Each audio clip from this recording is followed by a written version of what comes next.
नमस्कार साथियों। आज का हमारा टॉपिक है राष्ट्रपति पर महाभियोग, इम्पीचमेंट ऑफ द प्रेसिडेंट।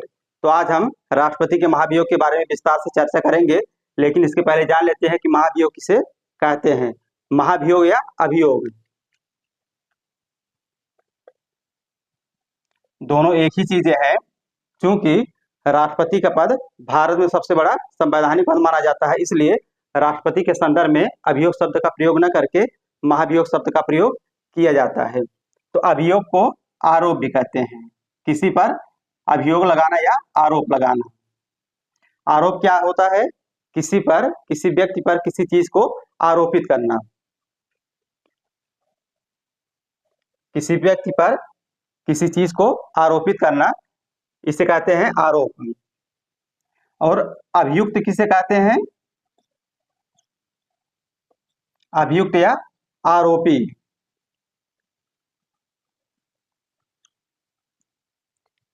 जिसे इंग्लिश में एक्यूज्ड कहते हैं। तो जिस व्यक्ति पर आरोप लगाया जाता है उसे आरोपी कहते हैं।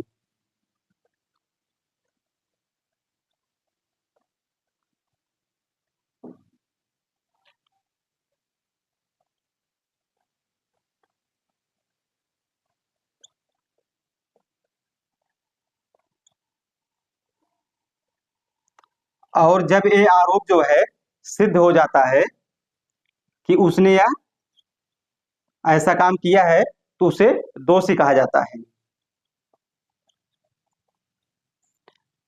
इंग्लिश में कन्विक्ट।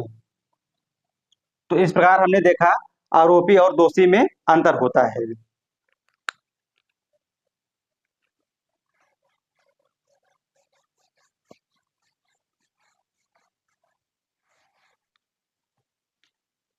अब इसके बाद हम देख लेते हैं कि महाभियोग प्रक्रिया का उल्लेख संविधान में कहाँ किया गया है। तो इसका प्रावधान जो है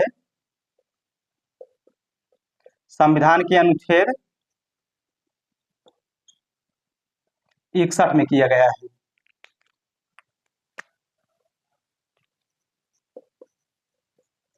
अब इसके बाद देख लेते हैं कि इसको हटाने का आधार क्या है। तो आधार में है संविधान का उल्लंघन करने पर।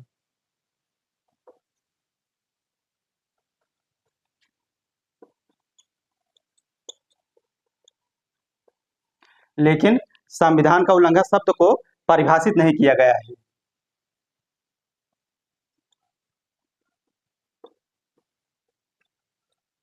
इसको संविधान में परिभाषित नहीं किया गया है। अब इसके बाद इसकी प्रक्रिया देख लेते हैं। इसको हटाने की प्रक्रिया क्या है। इसमें पहला पॉइंट है, इसको हटाने का प्रस्ताव जो है संसद के किसी भी सदन में लाया जा सकता है। प्रस्ताव संसद के किसी भी सदन, लोकसभा या राज्यसभा में लाया जा सकता है। दूसरा पॉइंट है कि जिस सदन ने आरोप लगाया है उस सदन के 1/4 सदस्यों का हस्ताक्षर होना चाहिए।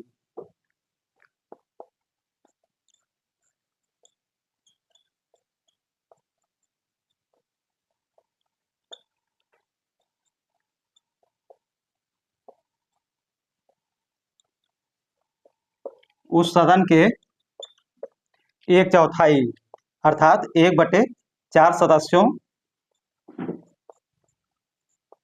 का हस्ताक्षर होना चाहिए।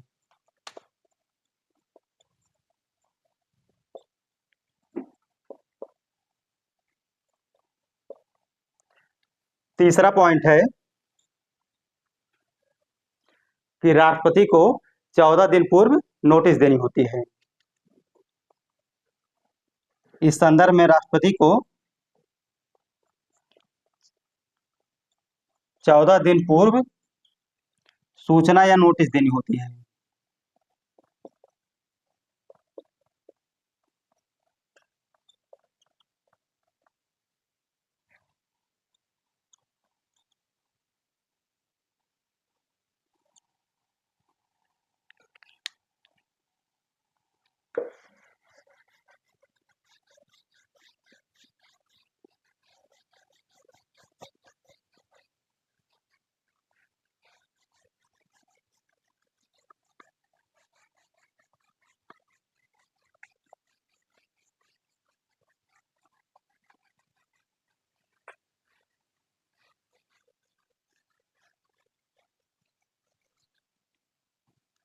चौथा पॉइंट है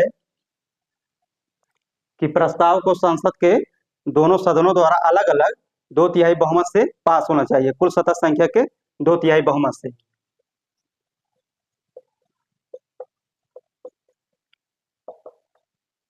प्रस्ताव को संसद के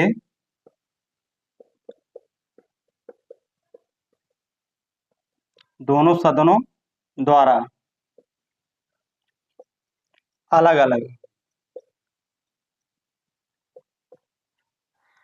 कुल सदस्य संख्या के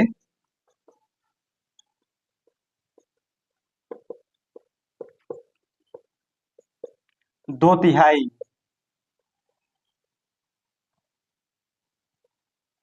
अर्थात 2/3 2/3 सदस्यों के विशेष बहुमत से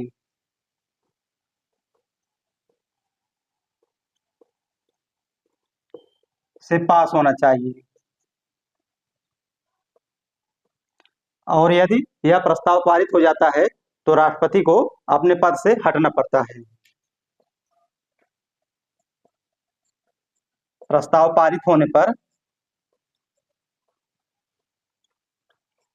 राष्ट्रपति को अपने पद से हटना पड़ता है। इसमें कुछ अन्य चीजें हैं, जैसे पहला पॉइंट है कि राष्ट्रपति के चुनाव में मनोनीत सदस्य भाग नहीं लेते हैं।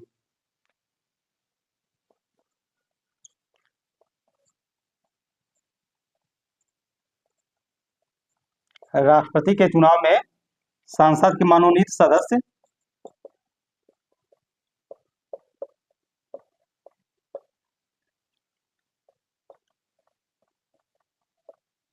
भाग नहीं लेते,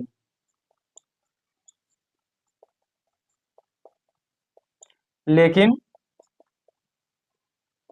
महाभियोग की प्रक्रिया में भाग लेते हैं।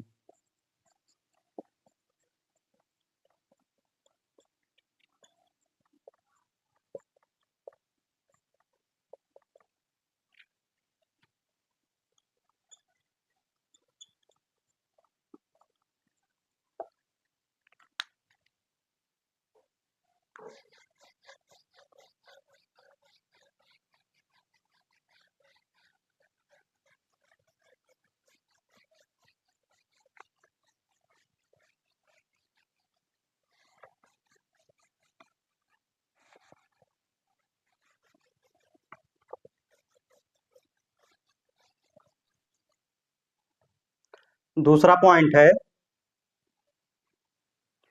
कि राज्य विधानसभाओं के निर्वाचित सदस्य तथा दिल्ली एवं पुदुचेरी केंद्र शासित प्रदेशों के विधानसभाओं के निर्वाचित सदस्य राष्ट्रपति के चुनाव में भाग तो लेते हैं, लेकिन महाभियोग की प्रक्रिया में भाग नहीं लेते।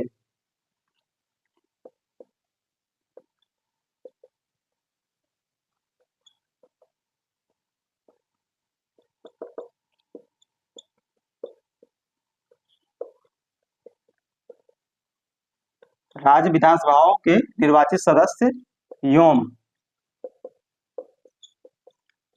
दिल्ली तथा पुदुचेरी केंद्र शासित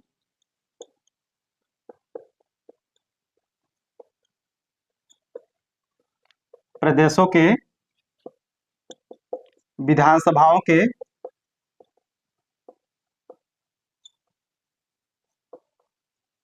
निर्वाचित सदस्य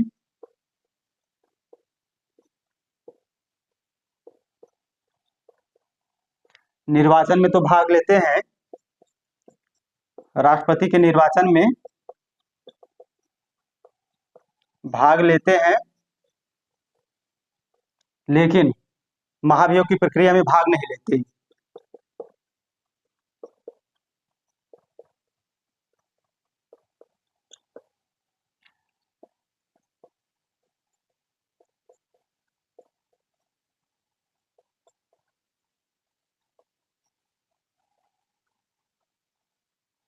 तो इस प्रकार आज हमने राष्ट्रपति के महाभियोग को देखा। आशा करता हूँ वीडियो आपको पसंद आया होगा।